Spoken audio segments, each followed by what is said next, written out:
The fourth game and the end of the first day for the SEC men's tournament is seeing Porter Moser and his Oklahoma Sooners playing Lamont Paris and his South Carolina Gamecocks. Now, to be perfectly honest with you, considering the calls that I am seeing called for Kim Caldwell after a season meltdown that went right after she went to the Sweet 16, I don't know how Lamont Paris still has a job at South Carolina. I mean, seriously. He had one season he went 26-8. He's had 3 seasons in which they have had losing seasons.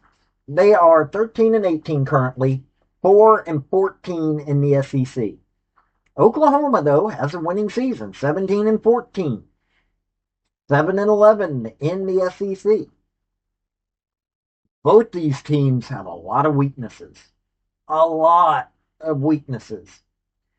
Porter Moser, at least, has had 4 of his 5 seasons have been winning seasons. Made it last year to the first round of the NCAA tournament. Made it to the second round of the NIT his first year. Loyola of Chicago made it to the Final Four and Sweet 16 of the NCAA. Was the CBI champion. It's College Basketball Invitational, single elimination tournament, 16 Division I teams that did not participate in the NCAA or the NIT. So they won that one. He won that one at Loyola.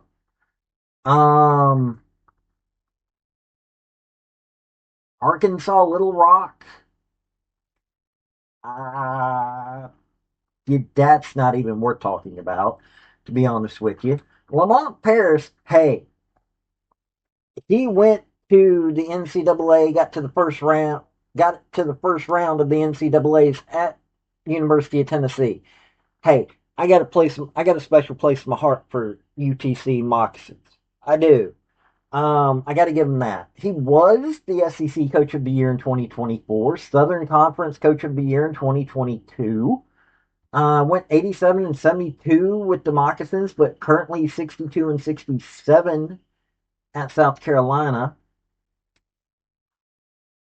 Porter Moss, let's see here. He's been 2 Missouri Valley Conference tournament titles, 3 regular season titles, Missouri Valley Coach of the Year. So he's got a few other accolades. I mean, the two of them both have teams that I'm looking at them going, wow. In South Carolina, they had one heck of a losing streak.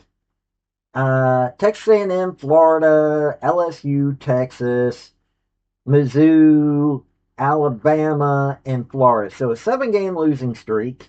Won a game against Mississippi State, then lost 3 to Kentucky, Georgia, and Tennessee.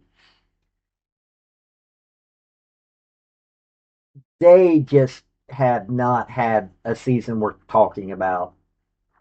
But hey, then again, though, Oklahoma lost to Mississippi State, Texas A&M, Florida, Alabama, South Carolina, Mizzou, Arkansas, Texas, and Kentucky. So they had a 9-game losing streak.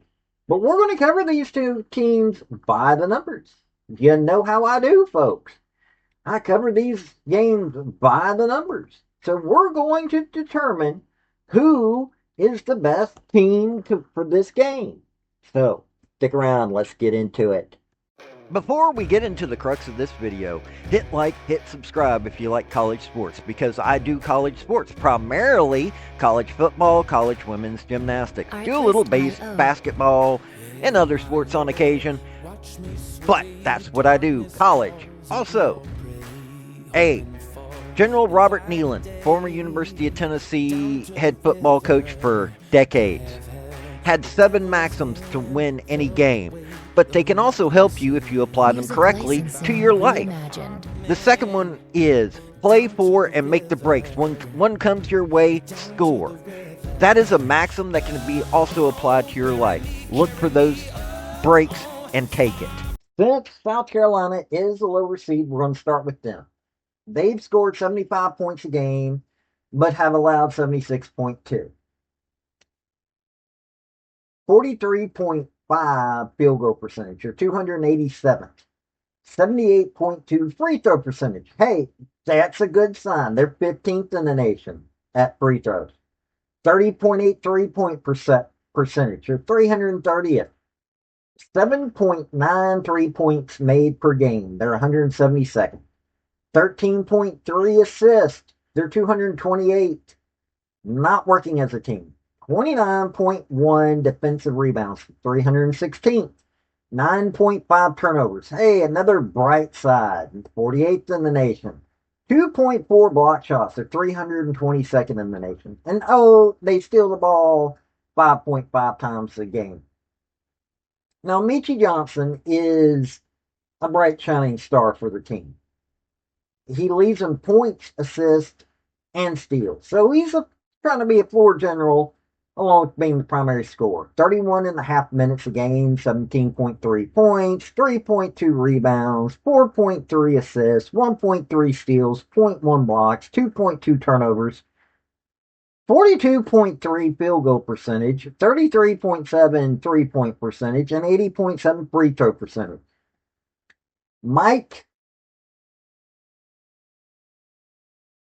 I'm going to butcher his last name, Darabjamp, a guard, leads in rebounds and blocks. Why you've got a guard leading in rebounds and blocks is beyond me. 29.8 minutes, 10.6 points, 5.5 rebounds, 2.4 assists, 0.7 steals, 0.9 blocks, 1.4 turnovers, 48.1 field goal percentage, 32.5 3-point percentage, and 87.4 free throw percentage. Kobe Knox, 30 minutes a game, 10.5 points, 3.5 rebounds, 2 assists, 1 steal, 0.2 blocks, 1.3 turnovers, 49.3 field goal percentage, 30% 3-point percentage, and 75.6 free throw percentage. Elijah Strong, 17.2 minutes, 10.1 points, 2.4 rebounds, 1 assist, 0.4 steals, 0.2 blocks, 0.9 turnovers, 44.4 field goal percentage, 27.1 3-point percentage, and 75.1 free throw percentage. Okay, so this is selfish ball. Just covered a team like this in Ole Miss. No defense whatsoever. I mean, when you've got a guard leading in rebounds and blocks, and another, I mean, at least a guard leading in steals is interesting, but 1.3, you've got one other player at 1 steal a game, that's Kobe Knox. 0.9 for Eli Ellis. I'm just looking at this going, y'all didn't consider playing other players that might be able to do a little bit better? You got a forward who probably should get more time, who's shooting at 69.4 from field goal range. This team just, nothing is. Maybe you need to bring Dawn Staley over and get her to coach this team. I mean, seriously. Go get Dawn Staley to take a look at the men's basketball team and go and tell them what they need to do to change themselves. Least Meechie Johnson is doing some good, as is Mike Sharavajant. Seriously, your forward. Why do you not have a forward that's leading in rebounds? For that matter, why do you not have a forward or center leading in blocks? This is just. This is just wild. So, Oklahoma. They score 82.7 points a game, allow 77.5 points a game. You know, okay, not bad. They're 46th in scoring in the nation. 46.8 field goal percentage, 82nd that one. 74.5 free throw percentage, 101st. 29th in 3-point percentage at 37.2. 40th in 3 points made, 9.9. 172nd in assists, though. They're 14 assists. They really don't work as a team. 32.1 defensive rebounds a game, 182nd in the nation. 9.7 turnovers, though, 61%. When you're playing selfish ball, you'd be surprised how quickly your turnovers you don't get turnovers. 3.8 block shots, 104th in the nation. And they only have 6.3 steals. Nigel Pack leads in scoring, 29.7 minutes, 16.1 points, 3.2 rebounds, 3 assists, zero point 0.6 steals, 0.3 blocks, 1.8 turnovers, 47.2 field goal percentage, 45.3 3-point percentage, and 84.3 free throw percentage. Gotta give the man this. When you put the ball in his hands, he knows how to get it where it needs to go. I like that about the man. Xavier Brown, who leads in assists and steals, 32 minutes a game, 15.6 points, 2.9 rebounds, 3.1 assists, 1.4 steals, zero point 0.2 blocks, 1.6 turnovers, 46.8 field goal percentage, 36.7 3-point percentage, and 89.1 free throw percentage. Tay Davis, 28.9 minutes, 12.2 points, 5.8 rebounds, 2.3 assists, zero point 0.6 steals, zero point 0.2 blocks, 1.7 turnovers, 49.1 field goal percentage, but 16.3 3-point percentage, and 68.3 free throw percentage. Darian Reed, another forward. Tay Davis, forward as well, 27.3 minutes, 11.3 points, 4.5 rebounds, 1.2 assists, 0.5 steals, 0.3 blocks, 1.2 turnovers, 49.1 field goal percentage, 35.8 3-point percentage, and 74.3 free throw percentage.